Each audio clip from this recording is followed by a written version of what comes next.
Hey all, I just finished setting up my aquarium, the Aqua 1 Horizon 130. Now, just gonna turn the lights on. There we go. So as you can see, the water is still very murky. That's from mostly the live rock, but also the sand. I actually had an option between buying the sand in its package as is, or sand from my fish stores tanks. So I decided to go for the latter, and of course it's a bit murky and everything. It's full of detritus, as you can see. Some of it's actually it looks a lot more like a build-up of something really bad actually, H2S, hydrogen sulfide, but it'll go away. Yeah, so pretty much because it's gonna go into a cycle, things are gonna die, and all of that, I don't really care. Like, one thing, I even just added tap water actually to the tank. It's better to use reverse osmosis water, you know, RODI is even better than that. But, well, to me it's just kind of pointless. It's better, but, you know, I'm not gonna buy a bunch of RODI water and bring it all the way home and lug it up four flights of stairs. Too much effort. So tap water it was, and tap water is in there. It'll contain a lot of phosphates and everything, but it'll all go away after the cycle. So who cares, pretty much.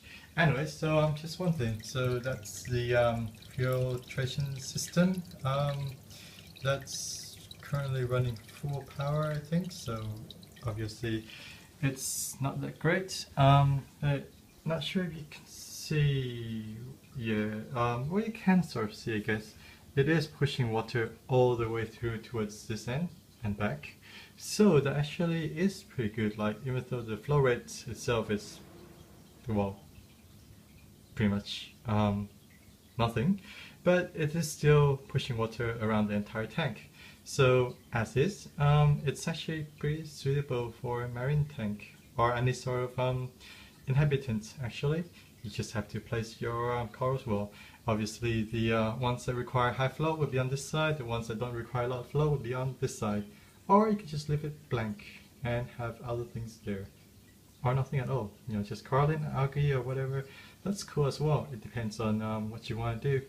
So obviously this tank was given to me for free, so I just have to make do with what I have. One thing about, well, another thing I guess about this, the filter, the hang-on filter, is that so when you start this, firstly what you have to do is you have to always pour water in first, so that gets the thing running.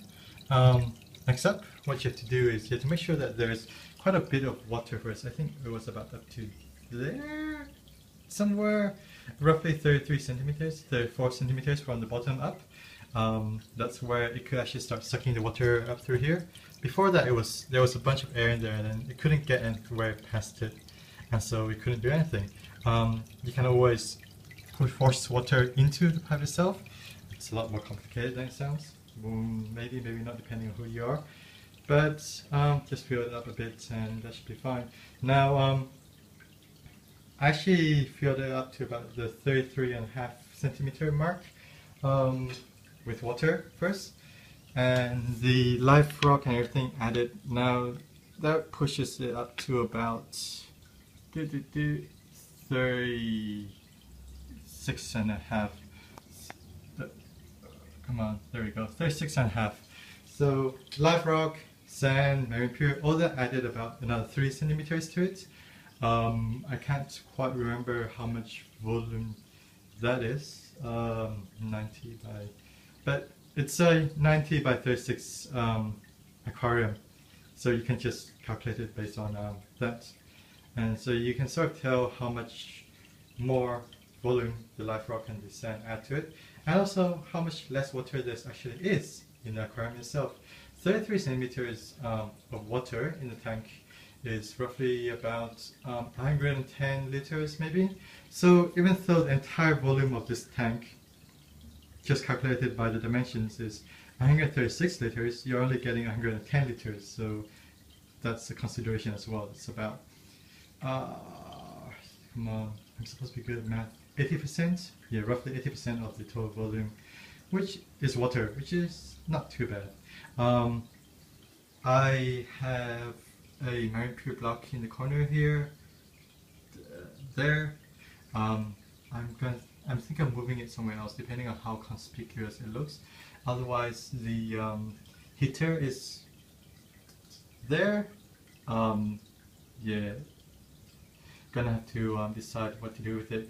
This is the one thing that I don't like about tanks without sumps, or like a back sump or whatever. It's just you can't hide stuff. But to be honest, like, it's not that bad, because I'll probably have to add a power head over here as well to push water this way if I want to grow anything nice over here. So there's gonna be something really ugly over here anyways. So who cares about a few ugly things here and there? But that's just how it is. Let's see, what else? That's pretty much all. So that's like, again, 15 kilograms of live rock. Not too sure about the scape, can't really see anything, so I have no idea how it looks at the end. Well, I can see a bit right now, but it won't be until the end of it, until I actually really determine, like, oh, okay, cool, so that's not that as great as I hoped for. Obviously, I'm going for an arch, wherever, depending on where you come from. There's just a little bit of space there, but there should be enough for some fish to swim through, so that's all good. And yeah, so that's pretty much my setup. Obviously the light makes it look really nice. Oh yeah, one more thing. Oops! Ah, God.